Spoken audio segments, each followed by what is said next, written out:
Cameroun.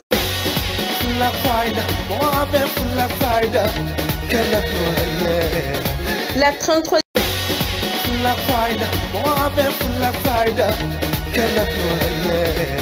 La 33e édition de la Coupe d'Afrique des Nations de football Cameroun 2022 du 9 janvier au 6 février.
téléspectateurs de Thiès TV, merci à nouveau de nous accueillir chez vous devant votre petit écran. De notre côté, nous vous souhaitons la bienvenue à toutes et à tous dans ce nouveau numéro de votre plateau spécial CAN Cameroun 2021. Comme vous le voyez, donc une émission assez particulière par rapport aux autres aux précédentes numéros, chers téléspectateurs. Comme vous le savez, on connaît désormais les affiches du dernier carré de cette 33e édition de Coupe d'Afrique des Nations. Après le pays hôte, le Cameroun, le Burkina Faso et l'Égypte. Tout à l'heure, c'est le Sénégal qui vient de valider son ticket pour les demi-finales. Match qui vient donc de s'achever tout à l'heure à Yaoundé au stade Ahmadou Ahidjo. La victoire de l'équipe du Sénégal sous la marque de 3-1 devant le Nazarang national. Comme vous le savez, Famara Diédhiou a ouvert la marque à la 28e minute de jeu avant que Yannick Boulia a remis les pendules à l'heure à la 57e minute de jeu, avant que Cheikh Kouyaté entre en cours de jeu, double la mise bien corse l'addition à la 68e minute de jeu. Et puis Ismaël Sarr qui a marqué son retour, a marqué le 3e but de l'équipe sénégalaise à la 79e minute de jeu. Et voilà donc, comme d'habitude, ce soir, on a le grand plaisir de vous accompagner pour débriefer le match Sénégal-Guinée équatoriale. Comme vous le voyez donc sur le plateau, on a le grand plaisir ce soir de recevoir le 12e Gaïndé section Thiès. En tout cas, merci d'être là, merci d'avoir répondu à l'invitation. Et voilà, donc c'est le Sénégal qui gagne. En tout cas, jotna yëngu jotna neex xamna ni li ci kanam donc beneen affaire là. En tout cas, ce soir, on a le grand plaisir également donc de recevoir des experts du football, comme d'habitude, notre consultant maison, coach Gaussou Arona Dramé, l'entraîneur de football, mais aussi il est formateur, entraîneur, éducateur. Coach Gaussou, merci d'être là encore une fois. Donc, nous avons mbégte tay di la dalal ci studio bi ma bàyyi la nga nuyoo ak les téléspectateurs de Thiès TV. Merci Mbaye. Bon, moi je les remercier. Je remercier 12e Gaïndé bi vraiment on s'est senti être au Cameroun parce que ambiance bi déjà neex na et ça promet parce que tamit loolu lañ ci bëgg en tant que sénégalais. di nuyu aussi sama co-débatteurs yi fi nekk yëpp parce que c'est des gens qui sont du milieu sportif. Bon ñu leen di dalal parce que man mën naa wax ni samay gan lañu. comme man fii sama kër la. je suis parent constant fii presque ci CAN bi yëpp. bon di gërëm aussi téléspectateurs yi ñuy seetaan. bon di espérer tamit lépp liñ fi wax rek mu doon lu sedd xolu nit ñi ensuite tamit jaar ci yoon yi ñu ko bëggee. En tout cas, merci beaucoup. Donc, mu mel ni tey moom salle bi am na yëngu. waaw salle bi tey soppeeku na. C'est normal. ute na ak yeneen yu weesu. waaw vraiment ba yeneen yi mbaayaa fi doon nekk te mbaaya amul sabar. ah loolu tey moom vraiment. ah gis naa ko daal en tout cas mi ngi doon def ay démonstration en tout cas moom luñ ci mën a wax rek. waaw lii firndeel na ni tey waroon na dem Yaoundé quoi. non il est content. waroon na dem Yaoundé. dem accompagner 12e Gaïndé. c'est parce que tey moom. Voilà, en tout cas, capitaine Batabi. Ah. Et voilà, donc, taï du match ba taï à côté de coach Gaussou Arona Dramé. Donc, on a le plaisir de recevoir un confrère. Voilà, donc, un conseil également. Il s'agit de Ousmane Sow de Xewel TV. Ousmane Sow, bu Chorkat FM. Ousmane Sow, bu ADPS. Ousmane, salam alaikum. Ma am mbégte di la dalal. Yaa ngi en direct ci Thiès TV. Non, maaleykum salaam Mbaye ñu ngi lay nuyu di la ziar. D'abord la wax ni affaire bi ñu ngi koy suivre. gis nañu fi mu yóbbu niveau bi gis nañ loolu vraiment di si remercier aussi beneen bi mooy bon grand Gaussou moom li mu def si Thiès Sport ñëpp xam nañ ko bon ñun dañu am plaisir des fois toog ak moom damay wax ñun ñu mujjee dugg si métier bi ñu mel ni toog ak ñoom di wut xam-xam da si am solo trop di nuyu tamit suñu sœur bi nga xam ne moom it gis naa ko si milieu bi ñu ngi si xam nga milieu moom dafa yaatu ñëpp ko d'abord di nuyu le 12e Gaïndé nga xam ne suñu frère Iba Dieye moom moo leen jiite xam nga ñoom avant ñoo dem ñi jot a dem invité woon naa leen fële Xewal TV ñu wax fa quelques ñaxtu dem mais comme yàlla dogal dem ñoom aussi ñu ñaanal leen le jour de la finale ñoom aussi les jours de jàpp suñu dem parce que c'est normal war nañu mën dem fekkee ji finale bi ñëwaat te si particulier moo tax xam nga dañoo jóge say élection ñoom ñu toog fii ñëpp xam nga Thiès bokk ñu woon ay camp politique mais ngi sotee ba Sénégal soxla ñoom ñëpp dañoo sol benn mbubb ku nekk fàtte appartenance bi nga doon loolu am solo la lu ñu war a bàyyi xel la aussi bu Sénégal soxla ñoom ñëpp ubbi nañ si bàyyi nañ seen mbubb yi ñu soloon sol benn bu muy le Sénégal muy loo xam ne leen si remercier aussi yombul. C'est important. Merci beaucoup Ousmane Sow, merci d'être là. À ma gauche aussi tamit ñu am fi sunu benn concert moom elle nous vient de Bargny waaw moom ci Lébu yi la jóge te laa koy tooñaat quoi ci Lébu yi la jóge tey moom xam naa ni ah waaw tey plateau bi moom donc spécial lay doon plateau bu particulier loolu moom leer na tey may am mbégte di ko dalal ci biir studio bi s'agit tout simplement de Fatmata Thiam comme ni ko ñenn ñi gisee ci affiche bi donc moom mu nekk sport inter wala xaw ma fan ak fan maanaam moom mi ngi noonu en tout cas Fatmata Thiam bu ONCAV Fatmata bienvenue ma bàyyi la nga nuyoo ak les téléspectateurs.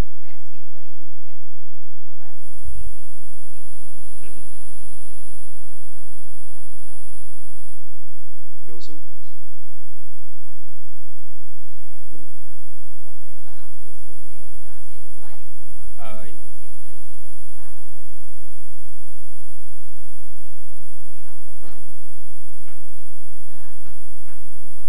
waaye ce sera du lourd donc yaa ko wax en tout cas am na lu ñu ci 12e gaynde jot a waral en tout cas di wax ni donc tey 12e gaynde ah ñi ngi ñëw ci njiitalu Iba Dieye yaakaar naa moom nekkatul ku ñuy présenté fii à Thiès voilà donc tey bi ñu waxtaanee mën naa ne li ci dernière minute dañ ko nasan ma ne comme c'est le Sénégal te Sénégal gagné na donc ñoom tamit day baax ñoom parfois ñuy ñëw di ñu accompagner ci yu mel nii puisque lu mel ni yaakaar naa ne Dakar dañ ko daan gis et c'est une première tey ñu am ko à Thiès donc ñu ngi lay remerciement boo xamante ni am na fu mu tàmbalee mais amul fu mu yem di wax ni moom c'est plus qu'un frère moom on a voyagé ensemble yàgg nañ dem fu nekk man ak moom ci Sénégal récemment ñëw ci mujj ak à Ziguinchor avec le SNEIPS donc mu nekk koo xamante ni donc sport moo ko ñor football moo ko ñor en particulier donc toujours mu ciy bàyyi waaram également ak ñi nga xamante ne donc ñoom la àndal ci studio bi donc c'est l'occasion également ak monsieur Diagnan bi nga xamante ne également moom aussi fait partie moom mooy njiital 12e gaynde à Thiès ñu koy nuyu bu baax a baax ak ñoom ki nga xamante ne moom mooy Marème Bopp ñàkk ko ne aussi tamit am na ñoo xamante ne actuellement ñi ngi au niveau de Yaoundé di accompagner suñu Lions yi mais tamit lépp li maanaam bu ñeeri kan fii ñun aussi tamit ñu ne suñu kan fii en tout cas merci d'être là xam naa ni tey moom donc comme on vient de battre le national national tey forcément donc faaw ñu def ambiance ba mu neex am na lu ñu ci jot a wone donc dinañ ci ñëwaat ci kanam tuuti bu ko defee donc ñun dañuy souffler benn instant tamit bàyyi leen ñu souffler bu ko defee ñu def kii bi ñu ping pong ko bu ko defee kenn ku ne jouer sa partition ñi ngi fi ba 0-1 bu ko defee noonu la ñuy plonger donc dans le vif du sujet daal di wax ci match bi nga xamante ne donc moom mooy doog a jeex foofee ca Yaoundé sunu gaynde yi doon ci jouer ak li nga xamante ne donc moom mooy équipe bu Guinée équatoriale mu nekk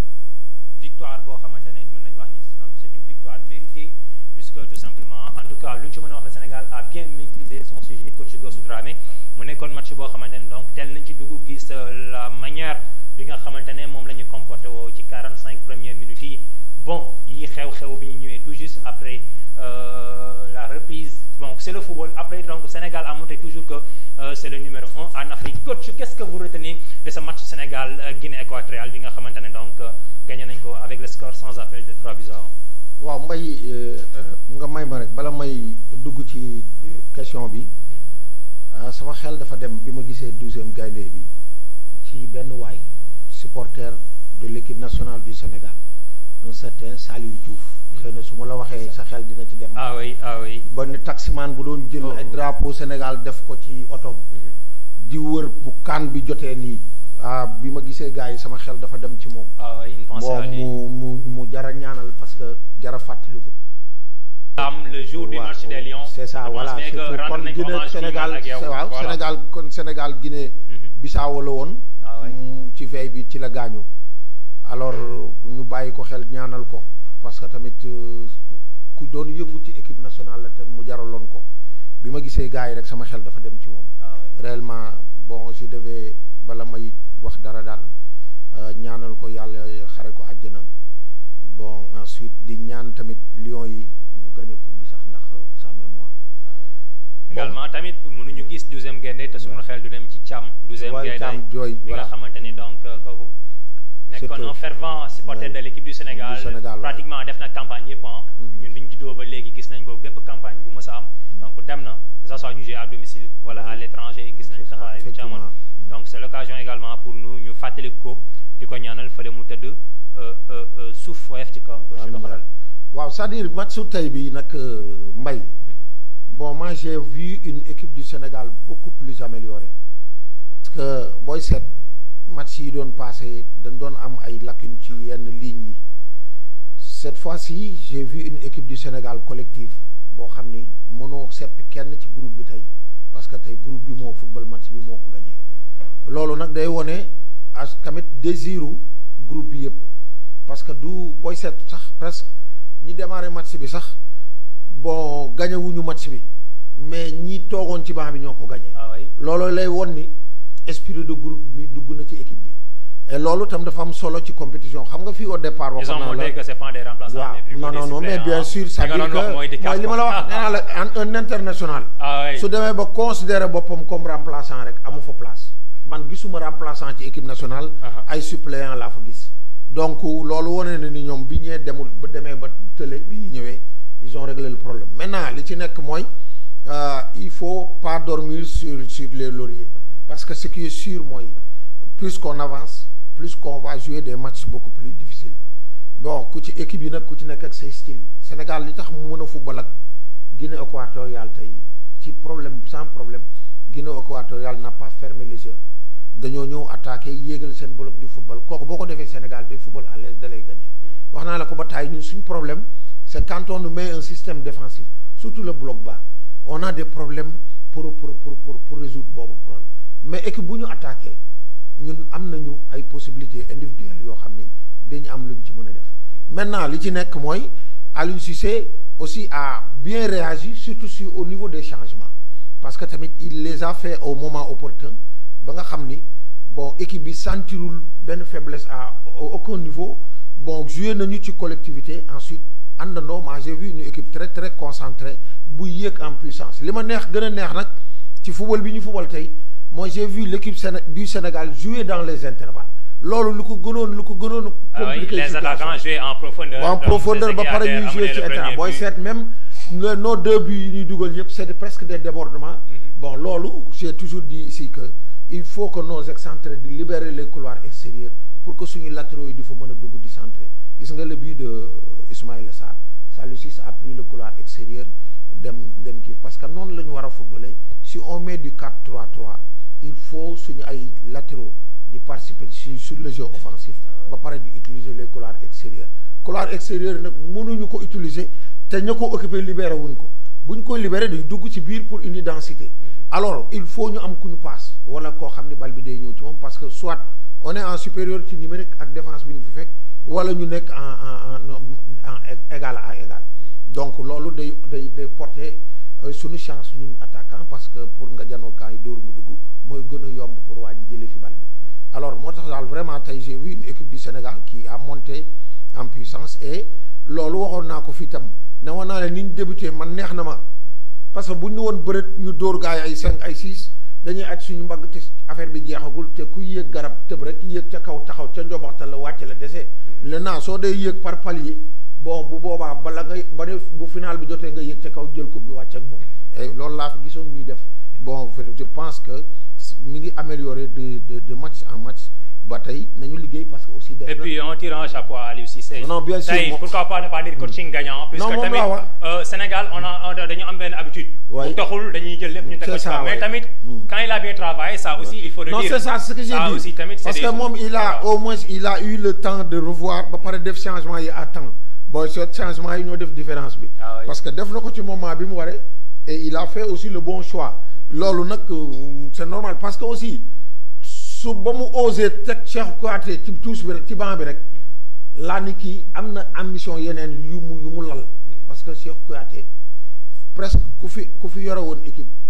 booy démarrer da nga koy démarrer parce que ba ñu commencé CAN ba fi ñu egsi moo ci gën a nekk gaynde donc su ko tegee ci biti xëy na am na pièce yu mu laloon te bu fekkee pièce la ci laloon tam pièce bi mais tamit ci benn côté lu ñu ci mën a wax la cas de Cheikh Kouyaté doxul kenn xaalu ko woon à notre grande surprise. mais c'est ça ñu génnee 11 de départ bi ñu gis ko mu relégué ko ci banc bi. nekkoon suñu meilleur homme avant match bi. tey ñu ngi doon xaar à ce que mu delaat Pape Gueye ci banc bi mais dafa mel ni tamit fi mu sukkandiku ba def loolu. mooy une équipe qui gagne kenn du ko changé. aussi tamit gis nañ au fond de l'attaque avec la titularisation de Boulaye Dia. ñu ngi doon xaar à ce que mu andi Bamba Dieng mais cela veut dire que dafa def confiance ak groupe bi nga xamante ne donc moom moo démarré woon contre le Cap-Vert. c'est ça parce que entraîneur aussi say conviction yaa ko xam yaa nekk xale yi yaa leen di entraîner yaa xam kan nga fan nga fort ak selon aussi le système bi entraîneur bi soxla ñan ñoo ko mën a remplir comme il le faut parce que peut-être ñun mën nañu gis ni Bamba Dieng est beaucoup plus percutant te moom mu gis ni apport défensif bi Boulaye Dia di indi Bamba Dieng du ko am yooyu yëpp mi ngi dépendre ci ni muy footballer au départ parce que il a une équipe très joueuse devant lui il faut d'abord ñu commencer leen a téye ca kaw parce que organisation défensive ñu ngi koy commencer fi ñu perte bal bi donc su fekkee ne Boulaye Dia est beaucoup plus teigneux que Bamba Dieng si suñu perte bal bi ci kaw man je pense que pour nga jouer un match aussi capital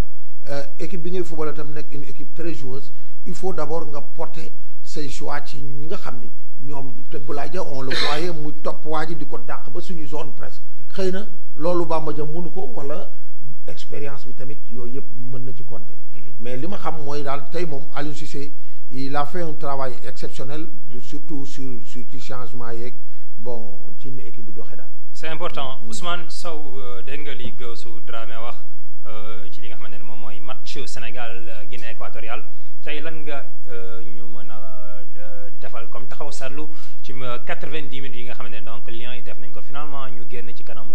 Guinée 3-1 lan nga jàpp tey ci match bi. waaw li ñu jàpp mooy xam nga match bi da ngay gagné soog a def tuuti. tey gagné nañ avec la manière mais y a un mais. mais bi fa la ñu war a taxaw. fan nga koy dugal mais boobu. waaw y a un mais fa la ñu taxaw. booy seet ci côté jeu gis nañ ki nga xam ne mooy tey un peu Sadio Mané bu Liverpool ñi ngi koy commencé gis. mais gisaguñu Idrissa Gana Gueye bu Paris. surtout gisaguñu kii le capitaine. Kalidou gisaguñu ko aussi. te booy seet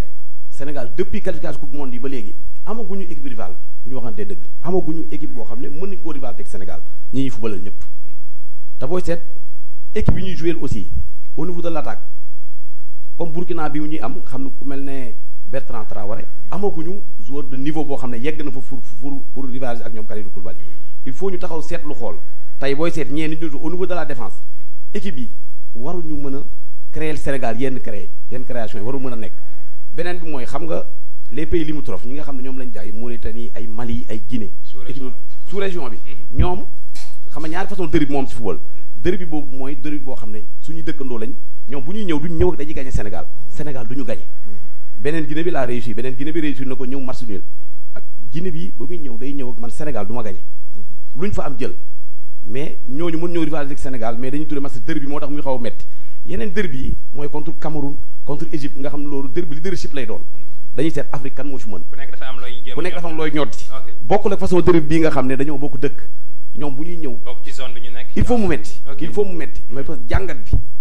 mooy booy seet coupe du monde qualification yi ba léegi amaguñu équipe boo xam ne mën na rivaliser ak équipe bi xam ne mooy premier d'Afrique yàgg na. gagné bi nag c'est bon mais nañu xool équipe bu ñu amee équipe mel na Cameroun wala Égypte équipe il faut ñu xool parce que tey booy seet li ma la wax gisaguñu un Idrissa Gana Gueye boo xam ne vraiment li muy joué Paris mi ngi koy servir Sénégal Sadio Mané tey mën nañu ko comprendre parce que si blessure la jógee moom dafa jegee si blessure booy seet man foogoon naa lii mu joxe sax du ko joxe. en tout cas quoi qu'on puisse dire rek il s'est comporté comme un véritable leader parce que gis nañ ko ci ñaari match yi surtout en termes de progression tey mën nañu wax ni ci moom lañ ko gën a gis ci groupe bi nga xamante ne ñoom ñoo joué ci ñaari match yi parce que tamit boo xoolee effort yi ñu def da nga xam ne parfois sax daraan wàcc di prêter main forte à la défense donc ji jéem a xool aussi naka lay yégalee bal yi sortie de bal yi aussi tamit mi ngi ci doon participer bu baax a baax donc facilement mi vis-à-vis am def passe décisive ça aussi tamit c'est des choses yoo xamante ne waxoon nañ ko au début coach Gawsu donc lu ñuy gën a dem ci compétition bi donc ñuy gis yenn joueurs de classe mondiale yi di gën a wane seen bopp tey mu mel ni aussi tamit loolu moo feeñ ci le cas de Sadio Mané. très bien fi ñu toll nii moom il faut nga am façon équipe bi fi ñu toll niveau bi ñu toll il faut les joueurs d'expérience ñoo xam ne tuddee nañ leen ballon d'or parce que ballon d'or affaire u caaxaan Afrique yaa fi daa ko football loolu yëfi caaxaan Salah tey boo gisee ak Égypte moo porte équipe bi tey Sadio Mané ni Salah def moom it dafa ñëw tey confirmer loolu mais mën nañu ko comprendre Sadio tey dafa ñëw à moitié parce que si blessure la jógee 2 jours la entraîné ñëw mais booy seet équipe bi fi mu toll niveau bi il faut Sadio gën a jël ay responsabilités parce que fi ñu jëm day gën a métti à chaque fois quart de finale moo si def Burkina buy ñëwaat man si laa mën na nattee nag au niveau de la défense parce que tey ñii am nañ occasion de but yoo xam ni du woon yoon au niveau de la défense tey waruñu woon percer bal bi noonu muy duggee noonu ba yéeg ni ñuy Kalidou tey effort yi mu doon def waru ko woon def mais man pour man dama jàpp am na xam boo ko waxee c'est que niveau bi nga xam ni moom la Idrissa Gana Gueye di fubalee boo nee dafa war a xaar nit ñi dañ naan pourquoi mais booy seet tey Sénégal milieu terrain boobu li ñuy joxe Idrissa Gana Gueye dafa mel ni moom bokkul si équipe bi dafa mel ne Sénégal li muy fubal da koo dépassé moment bi joueur de haut niveau la mais booy seet li Nampalys di joxe ak Pape Gueye boole bokkul ak Idrissa Gana Gueye te il faut am ñu xool équipe yan équipe la ñuy gagné ak nan lañ ñuy gagné loolu dafa am solo trop ci football ñan la ñu gagné ak nan lañ leen di gagné pour mën a préparer wu liy ñëw loolu dafa am solo. mu nekk loo xamante ne donc bu ñu ko déggee bu baax moom au niveau de l'entrejeu avec la prestation de Gana Gueye moom foofu la souligner kon mais bi foofu la ko dugal ak le comportement de la défense par mois gis nga ni défense bi dafa xawoon fébrile loolu moo tax Équateur Guinéen yi di am yenn occasion yi daan agsi facilement suñu camp donc loolu dinañ ci ñëwaat ci kanam tuuti Fatmata donc tey qu'est-ce que vous retenez de la prestation des Lions tey ban jàngat nga ñu ci mën a defal Sénégal gagné na certes avec 2 buts de quart dugal nañ 3 buts mais tamit pour la première fois ñu encaissé depuis le début de la compétition mais tamit il faut noter que c'est la seule équipe à avoir marqué 3 buts de stade des quarts de finale li ñu toll aussi tamit loolu tamit c'est à noter lan nga jàpp tey ci match bi. Voilà Mbaye li ma jàpp si match bi tey je pense que ni je vais un tout petit peu rejoindre sama confrère bi li mu wax parce que bon on a gagné certes on a gagné je ne veux pas dire qu'on a gagné avec la manière mais on a gagné c'est l'essentiel qui compte donc voilà depuis compétition bi ba tey on a vu benn Sénégal boo xam ne produit jeu bi ñu ci doon xaare souvent on est là à critiquer peut-être li ñuy jouer mais bon je pense que ni am na fu ñu ko war a teg parce que boo nee premier pays africain donc bu ñëwee tey ci compétition africaine muy Coupe d'Afrique des Nations am na benn jeu bu mu war a produit boo xam ne dañ koy xaare ak niveau bi mu nekk ak niveau bi ñu koy yóbbu certes on a de très bons joueurs de classe mondiale tey booy seet tuuti comme li kii wax Ousmane wax par rapport ak Idrissa Gana Gueye on a vu un Idrissa Gana Gueye qui n'est pas présent durant toute la CAN CAN bu mu commencé ba léegi day perte bal yoo xam ne tey daaw koon perte yenn duel yi aussi il le perd facilement donc voilà day xaw a planer tuuti ci milieu bi donc on a vu aussi un Sadio Mané ba nga xam ne peut-être match bi passé il a été extraordinaire waaw voilà bu du woon peut-être blessure bi tey buy ñëw dina ñëw ak beneen force boo xam ne. et pourtant tamit mais bon il a fait une très belle première période. Oui. parce que boo seetee par moment ci deuxième période bi. Équateur Guinéen dañu ñëwoon donc prise à 2 ak yooyu. xam nga rek parce que mais avant loolu tamit bon mi ngi woon ci match bi. il a fait une très bonne entame ça. mu ngi woon ci match am depuis première saison bi première mi-temps bi. mu ngi woon ci match am mu ngi essayer de faire le maximum bi mu mën pour mën ko joxe parce que xam ne Sénégalais yi ñu ngi koy xaar. mais aussi bu ñu fàtte ni dafa jóge ci benn choc boo xam ne daf koy xaw a wàññi physiquement aussi ça aussi on l'a retenu mais on a retenu aussi benn Koulibaly boo xam ne day am défaillance bu bari par rapport avec défense bi si Koulibaly tey bu amee duel par rapport ak défense mu nekk dernier défenseur wala avant peut-être Habib Diallo il est un peu décalé lui mu ngi ci ballon bi oui Abdou Diallo autant pour moi il est un peu décalé par rapport ak Koulibaly moom moo war a peut-être am benn présence physique ba nga xam ne war na ko mën a def ba tax na bal bi du ko romb ba yegg ci kii comme sànq gi ni mu ko waxee tey waa Guinée am nañu ay occasion yoo xam ne tey waroon nañ ko éviter muy bii bi ñu jël tamit aussi mënoon nañu ko éviter bien vrai que on a gagné mais aussi am na loo xam ne tey Koulibaly peut-être ñu ngi ko doon xaar à 100% moom daal ak Gana Gueye je pense que ni depuis début CAN bi am na yenn lacunes yoo xam ne ñu ngi koy def ay déchets techniques yoo xam ne daawuñu ko def. mais pour le cas de Koulibaly aussi tamit donc mën nañ ko accepter. mais c'est vrai que tamit comme que coach bi teg na ko mi ngi joué rek. dañ naan donc daf ci war a nekk mais tamit quelqu'un bu toog 2 mois sans jouer. ñu gis condition yi ñu ko récupérer dugal ko ci. convoqué ko loolu yëpp aussi tamit. dafa ne mu ne mais le cas de Gana Gueye donc ça cause problème vrai Gana bi ñu bëgg a gis toujours ba léegi moom la Ousmane di wax. voilà parce que tamit copain Mbaye. donc loolu moo ci nekk ba léegi foofu tamit mën nañu wax ni tamit loolu foofu mënuñu ci am excuse mënuñu ci am excuse moo si gën a jekk wax ñu ko si moom mënuñu ci am excuse parce que da ngay gis match yi passé Sadio Mané day wàcc ba suuf pour mën a récupérer bali pour mën a yéeg moom ci kaw te loolu mënu nekk c'est impossible on a vu aussi tey ji benn kii Boulaye Dia ba nga xam ne peut-être je vais pas dire que ni il n'est pas ça veut dire nekkul woon à 100% ci matcham mais bon da doon planer pour jot bal première minute yi c'était un peu difficile par rapport à ça mais aussi je veux dire que ne si côté milieu bi à part le gars là Gana man je veux dire que ne tout ñaar ñi des yëpp ils ont marché gis nañu changement aussi bi mu amee bi Cheikh Kouyaté duggee ça a été un match extraordinaire moom ak Bamba Dieng ils ont carrément changé le match côté tactique et on a vu que ça a produit quelque chose moom ak Ismaïla Sarr mi nga xam ne aussi ñëpp ñu ngi ko doon xaar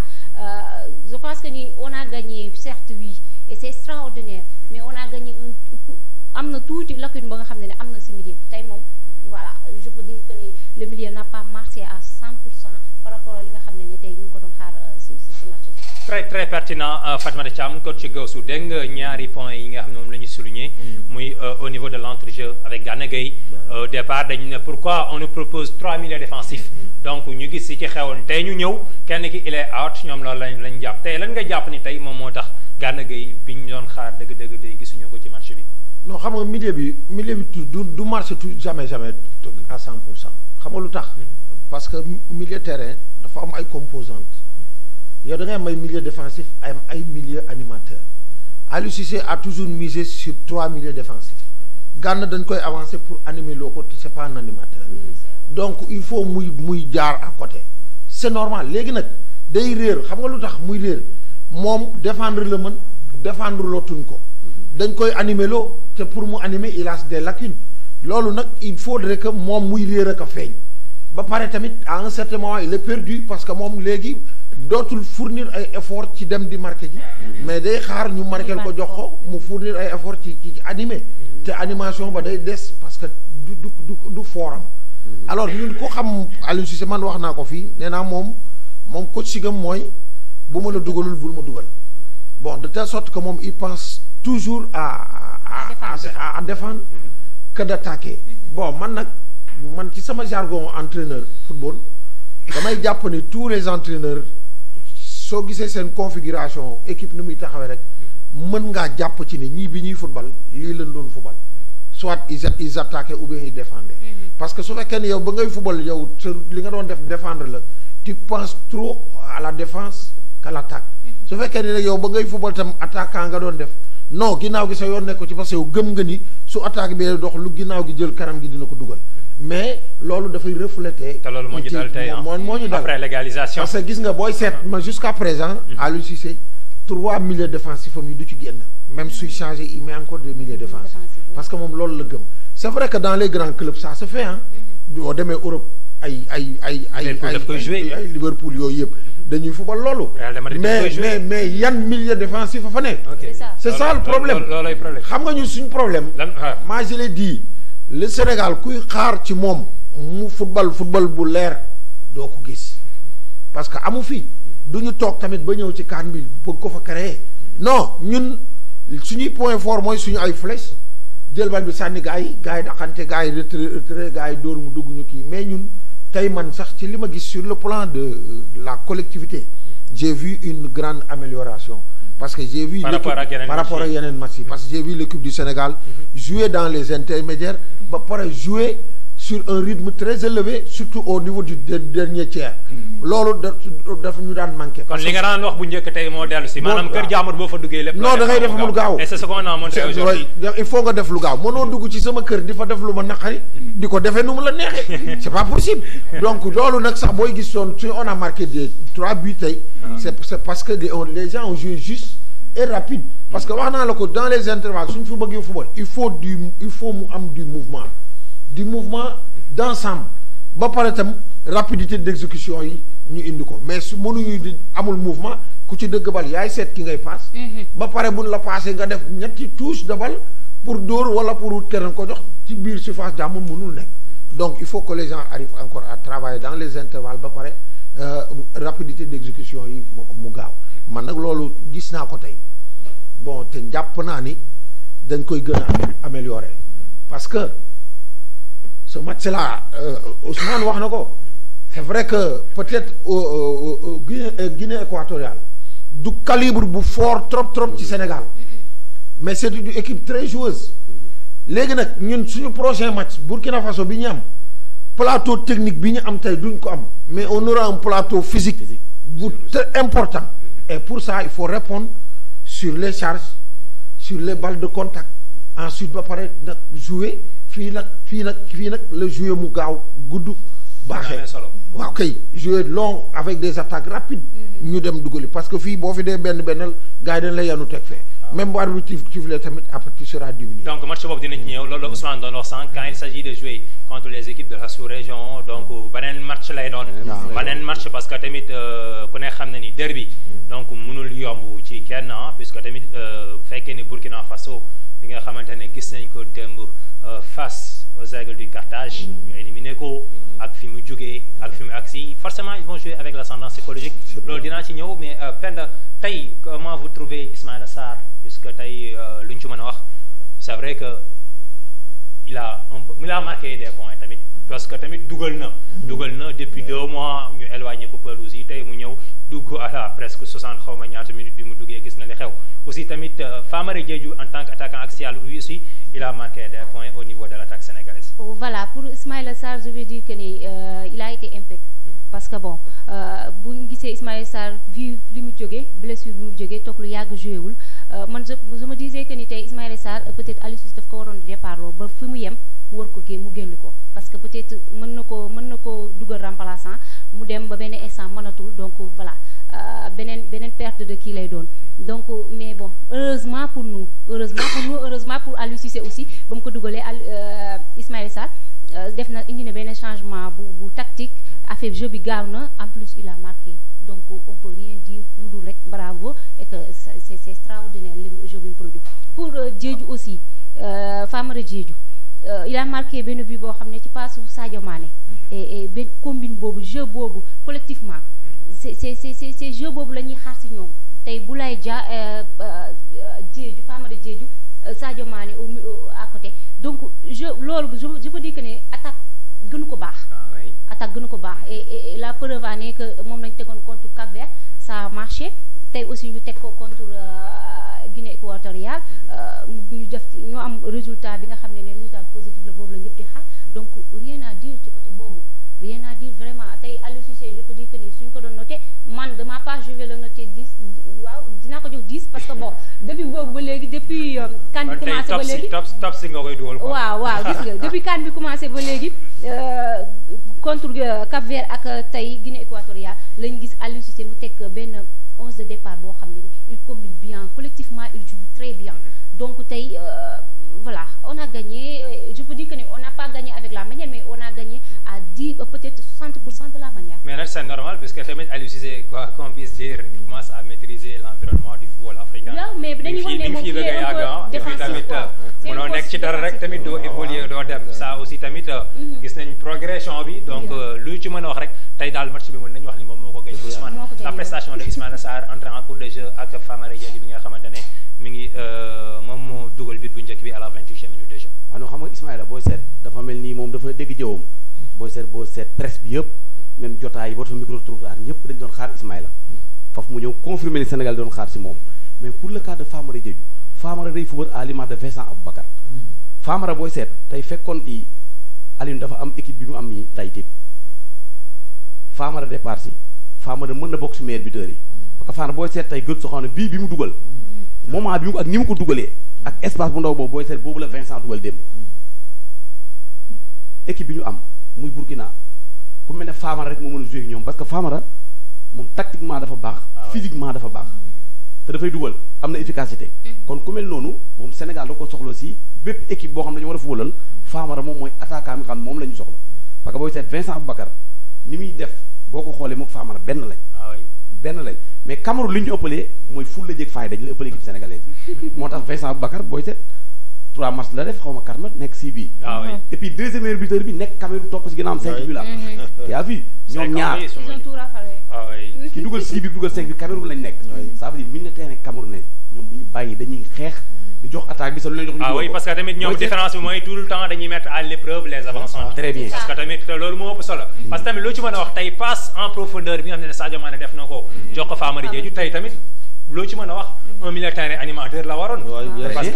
très bien voilà da booy seet léegi comme Ismaïla Sarr par exemple comme ministre bi wax parce que Sadio ni mu ko defee war nañ koo mën a defal lu mel noonu aussi génn laaj en profondeur génn jàkkaarloo góol bi passe quand yi mu dugg parce que Boulaye bi ñu koy dugal 3e fois la xam nga njëkk na ko am dóor mu jaar njëkk mu amaat ko après dóor baaxul góol bi jàpp ko 3e fois bi la dugg kon nga xam ne moom efficacité mi ngi ak moom mais ça dépend que milieu de terrain moom bu doxee rek Sadio ñëw à 100% Sadio rek à 100% defe naa Sénégal jarul sax keneen di dox mais si comme li seur Ismaïla dafa jege si blessure soog a ñëw mais bu ñu leen ne Boulaye may nañ ko chance presque 3 à 4 matchs te foofu mu nekk day leen ne bu fekkee Ismaïla dafaa départ nga am Ismaïla Famara ak Sadio Mané je crois que foofu moom defe naa du taxaw Burkina bien sûr voilà donc mu nekk loo xamante ne aussi tamit sur le but bi nga xamante ne donc Yannick Bouila dugal na ko à la 57e minute de jeu le but donc ba nekkoon but égalisateur bi mënoon na nekk lu ñaax est-ce que tamit jàppoo ni aussi tamit problème mu jugement la wala problème positionnement wala tamit bon au niveau de l'entrejeu tey ñoom ñoo deful la ñu war a def ba ñu agsi foofu dugg suñu première tiers tey loolu c'est des choses à éviter parce que genre but ak la défense du Sénégal war nañu mën di non xam nga Sénégalais yi dañoo calcul bi dañoo calculer mu mooy xam nga booy seet Sénégal bi mu dugalee même ci fin première mi-temps bi dañu dominer Guinée alors foofu sax waroon na fu mën a dugal deuxième but alors noonu bi demee mi-temps ñoom dañoo defe ni bi ñuy dellu si noonu lay ñuy attaquer match bi alors que ñaari affaires yi dafa am ci football nga dugal bii ak nga encaissé bii ak nga dem mi-temps bay ñëwaat il faut mu comme nu mu tudd football bi changé parce que su ma la dugalee bii il faut nga réagir soo ma dugalee bii il faut ma réagir ku ci bàyyeeku rek day porter préjudice léegi man su ma la dominer ba temps bi di jeex ñu dem mi-temps mais l'entraîneur gis na li tax yow nga sonaloon ko mais su duggee da koy rectifier il faut mu bonifier encore soit son milieu de terrain wala son attaque wala sa défense yow nag boo ñëwee jàpp ne li nga fi bàyyi woon bi ngay dem mi-temps moo fi nekk mais mën na la nax loolu moo ñu nax alors dañu ñëw bàyyeeku jéem a continuer gars yi poñañu am fa benn espèce de penalty mu waroon ñoo yee ñu continuer ba ci côté vigilance ci côté vigilance ñu continuer di leen dékku ñu dugal ñu léegi nag bi ñu dugalee ci leen soog a conscientiser wu ci ni ñun kat ndekate sawaay li ñuy def baaxul ñii bu ñu dof loo dañu indil lu ñu xamul ci la ñu soog a encore élever rythme bi pour jéem leen a dugal encore parce que booy seet ma tax ma lay wax ni réaction équipe Sénégal bi dafa am importance mooy ñun dañoo dugal gars yi égaliser ñu réagir dugal yeneen 2 bi te équipe bu Sénégal bi boo koy seet lu tax man la mi ngi monter en puissance ñun on a joué 3 matchs de poule benn bii lañ dugal ñaari match ñu fubal ko ci 8e ak quart dugal ci 5 buts. Ah oui, dugal. Ce qui veut dire que il y a un changement sur le plan offensif. Il y a un travail qui se fait. xëy na boo xam ne xëy na mi ngi commencé jàpp. parce que man xam nga bi ñuy ñëw fii ci 8e de finale yi j'avais dit que man li ma jaaxal mooy pourquoi Aliou Cissé xam ne équipe bi dafay qualifier mu am presque 6 à 7 jours yoo xam ne war na encore peaufiner ay nu mu tuddati ay technique d'attaque ak ay nu mu tudd lal ay pexe ba pare man équipe bi ñëw du football man gis ma benn pexe bu ñu indi lan naan football rek lan taxawaat di def man jaaxal na ma trop parce que moom waroon naa xam ni li ñu defoon ci phase de poule yi baaxul alors soo amee temps nag de travail war ngaa mën a liggéeyaat pour xool tamit ban élément moo baax ci fii ban élément moo baax fii pour mën leen a combiner ñu mën ko liggéey sur le plan théorique sur le plan tactique parce que c'est ça l'entraîneur il faut d'abord ngay visionner ñi ngay am ñi ngay footballal visionner yow ce joueur yi nga am seeni capacité nga def mayonnaise bi pour mu mën a jàpp xam ban nit ngay booleeg ban nit mu indi la nangam ba nga mën a am li nga bëgg mais man quand j'avais vu la sortie de l'équipe du Sénégal ci 8e yi mais je m'étais dit que mais durant tous ces jours là yi ñu toog lan la gaa yi def parce que gisuma woon changement xëy na tam dafa jàppul woon parce que gis naa ni ci match bi am na luy feeñ loo xam ni match bi xam nga day baax par exemple léeg-léeg nga football ak une équipe supposée faible parce que am na loo teg bëgg nga ko essayer ci foofu nga ko mën a essayer mu gën a am mais tamit est-ce que tamit du li ñu doon jouer ak Guinée équatoriale je pense Ousmane moo ko wax sànq xaw ma yow quand on joue avec des équipes yoo xamante ne donc dañuy jouer prendre du plaisir jouer dañuy génn def bloc médian bloc haut jouer dafay yomb ci ñun parce que tamit loo ci mën a wax Guinée équatoriale mën nañ wax ni mooy nekk adversaire bu nga xamante ne jàpp nañ ni moo xaw a ëpp niveau ci li ñu weesu tey Guinée lañ ko fi xaw a méngale la Guinée bi Guinée Conakry mais ci côté niveau moo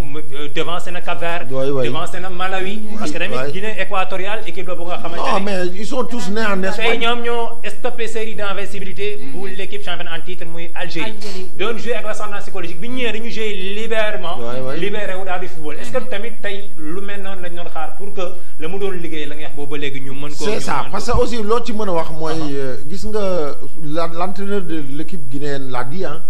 ñun fu taxawuñ di xaar Sénégal dañ koy attaquer dañuy football mais kooku soo ko defee Sénégal surtout nga nekk benn équipe boo xam ni tamit sur le plan intrinsèque individuel Sénégal la ci mën mais day gagner parce que tamit lu ñu ci mën a wax mooy Sadio Mané à lui seul devant 2 défenseurs il passe. Bon Famara Diédhiou il a benn combativité boo xam ni ci yenn secteurs yi bu fa taxawee nit dootu ko téye bon boo limee Kalidou lim Gana lim non ñun bari na ci équipe yoo xam ni sax dañ leen di gagner parce que dañoo ragal. parce que tur yi ñu indi loolu la ñu mënul dékku bien que sax nañu war a taxawuñ ko. mais bu nee la yow Sadio Mané ngay tase wala Kalidou wala Gana. nga ni saa waay naa xool lu may def alors que peut-être que ñooñu sax xëy na la tax ñu leen di tudd dëgg-dëgg nekkagu fi. waaw mais doo leen ñume. alors nag ci ragal boobu tamit. seen statut seen casquette seen voilà moo lay gagné. parce que équipe bu Sénégal booy seet. lu ci bari ñu mu gagné loolu la leen gagné. dañu Sénégal la ñu dajal nañ leen xaar. donc gisoo Guinée Sénégal la ko éliminé. parce que Guinée la mu am yëpp la xëpp ci Sénégal. match nii la moo dem toog ko jàpp dóor ko. parce que amatul doole deuxième match yi Malawi wàccee ko. amatul doole dooleem la ci xëpp. mu jeex mu dem toog ku ko jàpp dóor ko. parce que loolu la ñuy dikkee Sénégal la ñuy dajal non booy xoolal gars yi buñ fi yëngu nañ daal ci seen kaw ku yëngu ñu fiir la ku yëngu ñu yëq la de gis nga dépassement physique boobu ñuy def nekkul ci ñoom. mais joma leen di yóbbu parce que Sénégal léegi nag bu match ba demee ba ñu lal ba tëdd yaram yi yëpp bañ boo leen indetee pour ñu football doot ñu football. c'est important Penda Fatmata on a vu que l'équipe sénégalaise donc ñu ngi sentir ni mi ngi monter en puissance depuis le début de la compétition donc loolu la coach Gauss wax tey mu mel ni observateurs yu bëri dañu gis ni du ma ne sax entrée bu timide parce que maa ngi koy wax Abdoulaye Diouf démb ci sama interview dafa bañ loolu te pourtant il a parfaitement raison. tey ñëw nañu gagné nañu suñu premier match. deuxième match ñu samp nul troisième match ñu samp nul. te xaar ñu woon loolu peut-être ci équipe bi moo tax ma ni entrée bu timide. mais tey ñenn ñi observateurs yu bëri dañuy jàpp ni amuñu préparation bu baax amuñu ay match amicaux mu mel ni nag donc 3 premiers matchs ñu ne en phase de poule tey mën nañu ko considérer comme match de préparation te jàpp nañu Sénégal franchement luñ ci mën a wax commencé nañu dugg carrément dans le bain par rapport à compétition bi. voilà ñu ngi commencé retrouver waa te ñëpp ñu ngi commencé tamit gis Sénégal bi nga xam ne ni moom lañ doon xaar parce que bu ñu gisee Sénégal ñëpp di ko critiquer parce que pays la boo xam ne ñëpp dañ koy xaar même au niveau de l'Afrique mais tout le monde dañuy xaar Sénégal donc c'est normal tey ñu xaw ko critiquer ci match de poule yi nga xam ne Sénégal jot na ko produire ñu gis ci jeu boo xam ne jeu bu faible la jeu boo xam ne amul animation physiquement c'est pas bien ils ne sont pas bien nekkuñu ci seen match donc du coup dafay nekk benn défaillance boo xam ne ñëpp dañ ciy wax mais aussi tey jii je peux dire que ne 2 matchs yi ñu jot a joué nii mooy match bi passé ak match tey ñu ngi Sénégal bi nga xam ne mu ngi monter en puissance bi Sénégal bi nga xam ne ñun ñëpp ñu ngi koy xaar donc voilà si jeu boobu rek la ñu mën a basé wu jàpp ne Sénégal léegi lay doog a dugg ci kanam à 100%. parce que tey fii lañ ko gën a soxla waaw te fii lañ ko gën a soxla parce que compétition africaine dafa metti donc bokkul ak yeneen compétition yi c'est physiquement da ngay gis joueurs yi dañuy épuisé parce que match yi ñuy joué dafa metti dafay am benn ténacité bi am benn kii physique bi ba pare Cameroun dafa tàng en plus Covid bi ak yooyu noonu yëpp ça joue da ci joué donc tey Sénégal bu ñëwee di produire match par match parce que loolu laa gis dama gis ne Sénégal day football instant bi match par match lay football Aliou Cissé loolu lay footballul pour damay football tey après su ma paree fii damay tase ak keneen donc damay war a préparer match boobu non moom match par match lay football donc là génn nañ ci match bi on va jouer avec Burkina Faso mercredi inchallah donc on va le préparer on a vu tamit benn Burkina Faso ba nga xam ne il a joué sans Bertrand Traoré sans Bayo donc ñaar ñooñu war nañ leen mën a sóoraale xaar leen parce que gis nañu jeu bi ñuy produire boo xam ne bu ñu fi nekkee Burkina Faso bu puissance ngay am bu puissant ngay am ba pare ci côté offensif ils sont offensifs ba pare dañuy jouer collectivement ñoom ils jouent collectivement duñu jouer wuñu individuellement donc loolu yëpp da ciy jouer aussi c'est une équipe qui est là qui est en train de se faire plaisir donc loolu aussi dañ ci war a bàyyi xel parce que ñun aussi nañu jouer sans la pression on joue loolu moo njëkk loolu la ñu war a njëkk instauré ci biir équipe bi jouer sans la pression parce que si ñuy jouer avec la pression parce que man dama gis suñu match de poule yi joueurs yi dañuy jouer ak pression bu métti donc du coup duñu xam fan la ñuy taxaw wala du coup il se perd facilement sur seen match donc là on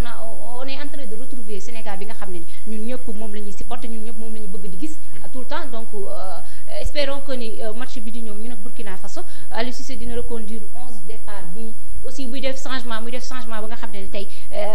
dafay def changement boo xam ne c'est des attaquants et les milieux mais man li may xaw a kii ci changement yi rek mooy ngay dugal ay peut-être ay défenseurs et tout défenseur soo ko dugalee ça veut dire que man damay football mais bëgguma kenn ku ma marqué. est-ce que c'est pas pour sécuriser notre défense parce que tamit sécuriser bon changement tamit aussi parfois day dépendre ci match bi li mu laaj. tey on a vu mu def poste pour poste. Ismaïla Sarr à la place de Boulaye Dia. ce qui veut dire que dafa bëggoon dugal deuxième but. c'est ça Boulaye dem na benn instant mënatul. bi Ismaïla dugg taxaw ngir ñu dugal ko donc ci la ñuy dugal deuxième but bi. tey loolu moo tax mu def ko loolu à la 69e minute. aussi tamit ñu gisaat au niveau de l'entrejeu Pape Gueye à la place de Cheikh Kouyaté daf ko def parce que tout simplement Pape Gueye il a été averti dañ ko avertiroon mooy carton jaune loolu aussi tamit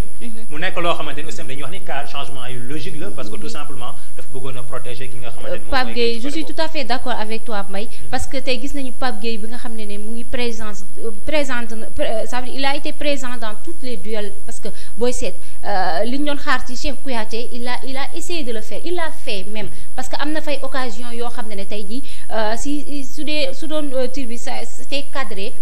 tey peut-être dañuy wax ne Guinée équatoriale dina jël lu bari parce que tey on a vu aussi un Pape Gueye très très très présent comme ñaari match yi nga xam ne jot na ko jouer mais aussi je peux dire que ni tey boo nekkee di défendre tout le temps day fekk tamit nga mën a nga dugal nga sax au moins 2 buts là tu peux défendre mais nga soxla but di dugal ay di def yenn changement yoo xam ne c'est pour défendre c'est pas intéressant pour man mais changement yi mu def nii ça promet et c'est extraordinaire donc créer un jeu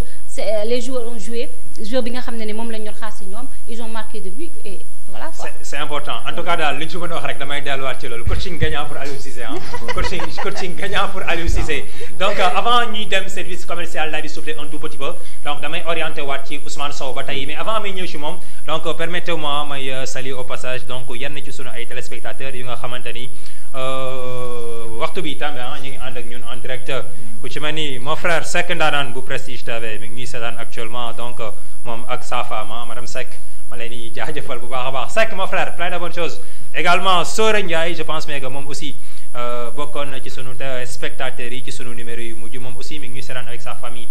ñoom Zerdamba gars yëpp ñu ngi seetaan actuellement merci à vous donc ci confiance bi ak ci topp bi ngeen ñi topp noonu la ñuy jaaree Ousmane mu mel ni ñi ngi doon wax ni ci la progression de l'équipe du Sénégal ci CAN bi gis nañ lu ñuy gën a dem à chaque fois Lions ñi ngi wane beneen xar kanam tamit loolu tamit dafay delluwaat ci li nga xamante ne mooy ñetti match yi ñu jot a def ci premier tour yi tey mën nañu ko considérer comme ay match de préparation loolu moo waral monter en puissance ak liggéey bi nga xamante ni tamit ñu ngi koy def à l'entraînement parce que tamit toog na ci benn 6 jours boo xam ne jéewuñu loolu aussi tamit mu nekk quelque chose boo xam ne donc c'est bénéfique pour l'équipe du Sénégal. non c'est bénéfique comme li sœur bi wax rek xam nga ni ñi entré ci CAN bi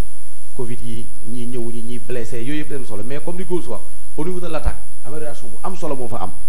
mais sœur boo seetee Sénégal depuis finale Coupe d'Afrique ba ak Algérie ba mu fa jëlee bii xam nga dañoo am sensu tirage amaguñu équipe boo xam ne mën nañ ko natt ak suñu équipe dañoo am sensu tirage ñun dañoo am sensu Aliou dafa am sensu tirage booy seet amaguñu au niveau de la défense amaguñu par exemple ñun leen di nattee booy seet 4 équipes yi des équipe yëpp ñi nga xam ne ñoo ngànk seen équipe yi au niveau de l'attaque lañ nekk Cameroun Burkina ak Égypte ñëpp seen maître à jouer ñi au niveau de l'attaque te ñun booy seet temps mën nga natt presque 10 matchs à 11 matchs équipe yi ñuy am seen attaque dafay faible ay équipe jouable lañ comme li ko Gousse waxee mais au niveau de l'attaque amuñu fa répondant yoo xam ne mën nañ sonal suñu défense moo tax il faut au niveau de l'attaque ñu au niveau de la défense nañ ci vigilant bu baax a baax parce que un Bertrand Traoré un Salah Vincent Aboubacar ay Mahrez ay façon yooyu booy seet gëj nañ leen nag ak ñoom Koulibaly ñi ñuy am ñëpp booy seet dañu fool à l'aise parce que dañuy xam ne équipe yi ñuy am seen attaque bon mënuñu leen souffrir loo mais nag am nañ client bi di ñëw ah oui am nañ client parce que ça va pas être facile ça moom loolu moom yaakaar naa mi ngi mel ni ngeen di non parce que Bertrand à lui seul moo dafay régler problème Burkina à lui seul parce que joueur de haut niveau la c'est vrai que ñoom aussi am nañ ay potentiel Burkina yaa ko wax léegi Bayo Bertrand Traoré donc c'est des joueurs de classe aussi ça il faut le dire te yàgg nañu ñëw ci jongante yu mel ni mais nous aussi on a nos armes on a nos forces parce que tamit ñun ñooy Sénégal lu ñu ci mën a wax on a de très bons joueurs xam nga ñun damay jàpp ne aussi tamit bu méttee tamit ci ñun ñoo koy métti bu yombee aussi tamit ci ñun lay défendre je pense bien que tamit am nañu armes yi pour mën a malmener cette équipe burkinabèse mais loolu tamit ci ñoom lay dépendul ci man dépendul ci Gousse mais ñoom ñu dugg ci terrain d'une part sax mën nañu wax ni mënul dépendre ci coach Cissé parce que affaire de responsabilité rek toujours Ousmane vas-y waaye tamit xam nga un défenseur boo yàggee marqué ko xam ne yaa ëpp niveau benn temps bu yàgg dafay demee dalee affaiblir loo parce que booy seet défense sénégalaise dañoo gëj a am calibre bu mag depuis ñoom Mahrez final ba dañu gën a am calibre bu mag boo xam ne dafa taxaw seen kanam moo tax dañuy jouer à l'aise te ñun boo teg Sénégal ambition ñoo ko ëpp si Coupe d'Afrique bi parce que le plus grand pays d'Afrique ba pare mosoo bind dara loolu dafa métti même en nawetaan booy waxtaan ak booy sax mosoo jël coupe bi ñu lay wax demal nuyu autorité mais Sénégal ñun ñooy premier pays d'Afrique boo xam ne mais amul fu ñu benn trophée continental boo xam ne indi nañu ko fii loolu tamit dafa am solo mais daal la défense daal xam naa ni il faut moom daal ñu bàyyi ko xel parce que ñuy soog am client muy Bertrand c'est important donc avant ñuy dem service commercial souffler un tout petit peu dem seeti sunu partenaire bi mooy ETS Darou Minam donc Moussa Ndiaye mi ngi lay nuyu Moussa l'ami de coach Aliou Cissé donc mi ngi lay nuyu mi ngi nuyu Ousmane Sow nee na nuyu Ousmane Sow bu baax a baax aussi mi ngi nuyu Fatmata Thiam actuellement mi ngi ñuy seetaan en direct depuis Darou Salam Moussa Ndiaye tariñ tàcc merci Moussa donc noonu la ñuy def direction service commercial souffler un tout petit peu et revenir sur ce plateau ñu ànd ak 12e Gaïndé ci deuxième et dernière partie de ce plateau Lamine Soubaré let's go ñu dem service commercial على استقالي بفرود وسنن الحمد لله الكريم سلما على استقالي بفرود وسنن population sénégalaise population thiessoise mbokk yow mi bëgg tabax dëkkuwaay bu baax bu mucc ayib doxantul ma EDM Quincaillerie Générale établissement Darou Minam Diagne et Frères nee naa la ba fi ngay tàmbalee sa chantier ba ngay dugg sa kër établissement Darou Minam Diagne et Frères du la bàyyi benn yoon du ñu sonn du ñu tàyyi di leen jox ay matériels yu mucc ayib ci wàllu construction bâtiment BTP Quincaillerie Générale ñoo fi teg tànk nous sommes les number one kay ma wax la tout ce dont vous aurez besoin dans le domaine de la construction de bâtiments, d'installation d'énergie solaire et de groupes électrogènes, de câblage, d'électricité, d'outillage, d'installation de goutte à goutte. Vous l'aurez à des prix défiant toute concurrence. Venez à notre rencontre. Nous sommes basés à Thiès, plus précisément au marché Moussanté. EDM. ñu ngi fii ci marché Moussanté bu Thiès juste ci angle bi. waaw lu ni fang kenn du ko jeex wante tamit am nañu beneen place ci télé marché Moussanté route de Khombol avant ngay àgg ci station Bambara. bépp xeetu matériel bu ngeen bëgg ci wàllu quincaillerie am nañu ko ci wàllu menuiserie bois menuiserie métallique bépp outil bu ngeen soxla su ngeen ñëwee ci EDM établissement Darou Minam fekk ko fa. yow mii di maçon ba plombier seeni matériel am na fi ba mu doy donc soxlaatu leen ngeen di dem fenn ndax lépp indil nañ leen ko mettre ko à votre disposition ay xeeti tuyauterie de marque tuyau PEX Océan classique tuyau yi nga xamante ni waaw dañ koy installer ci biir bâtiment bi waaw am nañu ay chaises anglaises yu doy waar yu bakkane loolu am confort ay xeeti miroir yu rafet lool yu am classe am nañu ay sèche douche double métiseur bi nga xamante ni soo soxlaa ndox mu tàng mu jox la ko wala ndox mu sedd établissement Diagne et Frères EDM établissement Darou Minam di voyager diggante Chine Dubaï ak Inde lépp ngir satisfaire ay clients am ci wàllu électricité moo xam ay câble fil contact booy installer sa kër am nañu ay gamme contact yu baax a baax am nañu ay lampe lustre pour sa chambre wala salon wala couloir wala balcon am nañu ay xeetu couleur yu amul fenn établissement Darou Minam EDM Diagne Frères gisal ma couleur yu rafet am nañu ko lampe lumineuse beige ku ci nekk ak sa choix couleur boo taamu am nañu ko waaw am nañu ay lampe spot lampe yiy dem ci plafond chambre wala sa ay sèche douche double métiseur bi nga xamante ni soo soxlaa ndox mu tàng mu jox la ko wala ndox mu sedd établissement Diagne et Frères EDM établissement Darou Minam di voyager diggante Chine Dubaï ak Inde lépp ngir satisfaire ay clients am ci wàllu électricité moo xam ay câble fil contact booy installer sa kër am nañu ay gamme contact yu baax a baax am nañu ay lampe lustre pour sa chambre wala salon wala couloir wala balcon am nañu ay xeetu couleur yu amul fenn établissement Darou Minam EDM Diagne Frères gisal ma couleur yu rafet am nañu ko lampe lumineuse beige ku ci nekk ak sa choix couleur boo taamu am nañu ko waaw am nañu ay lampe spot lampe yiy dem ci plafond chambre wala salon wala escalier wala sous-sol moo xam jardin wala couloir wala balcon am nañu ay panneaux solaires batterie onduleur régulateur groupe Mbàkke ru jooyatul ngir cosaanam Sénégal population de Thiès ak li ko wër seen menuiserie Serigne Saliou Mbacké di ay spécialiste ci lu jëm ci wàllu bois rawatina nag ba ñu nekkee ay experts professionnels qualifiés ci bois laminé waaw matière laminée laa wax du ko juglaal ko déedéet seen xel màcc ci lool ñi ciy def lu leen neex képp ku ñu ko mës a liggéey rek jox nga leen bopp lu jëm ci placard chambre à coucher armoire de cuisine moderne en bois laminé tiroir laminé ay table à manger bibliothèque pour salon table de bureau porte pour salon porte pour chambre modèle et style européen yu am classe ku ko gis sa xel dem ci importé yéen ñi yor seen kër agence wala école bëgg ci ay décor en bois wala matière laminée benn destination rek la moo di seen menuiserie Serigne Saliou gérant bi di Saliou Faye mi yéem tubaab yi jommal naari xarañ lool ci li muy def jàng ko mën ko di ci def lu doy waar liggéey bu set professionnel daw leen gaaw seeti seen menuiserie Serigne Saliou adresse bi fii ci Thiès quartier Fayou ci wetu lycée bi mën nga leen woo ci 77 212 78 94 77 212 78 94 wala nga woote ba tey ci 76 577 19 75. Jolly jolly jaabe joya dalal xel yi fa bootinal di sant ñaan nga yaa. Débrief du match Sénégal Guinée équatoriale. Donc nous allons enchaîner avec la deuxième et dernière partie de ce numéro, mais donc dañuy orienté wu chers téléspectateurs encore une fois parce que tamit da ciy baax parce que tey c'est la fête hein, c'est la fête parce que on a gagné quand même, on a gagné avec la manière. Donc il faut que ñu savourer suñu victoire tuuti parce que tey la douzième gaynde ak Iba Dieye donc ñu defal ñu tuuti ambiance bu ko defee ñu rebondiraat jox suñu spectateurs yi ñoom Khadija ñoom Ngala ñoom Bachir voilà donc ñoom Thérèse ñi ngi fii ak kan moo toog na lay dafa xaw ruqe quoi. Voilà mon frère donc merci d'être là encore une fois donc ci kanam tuuti ma ñëw ci yéen ah bu ko defee dañuy dem benn 3 minutes bu tëgër ak la douzième gaynde ñu defal ñu ambiance ñu bégalee ko téléspectateurs yi ba tey daal di tàngatu tuuti daal di continuer ba léegi suñu jubilé Iba bu baaxee loo ma jox ma jël.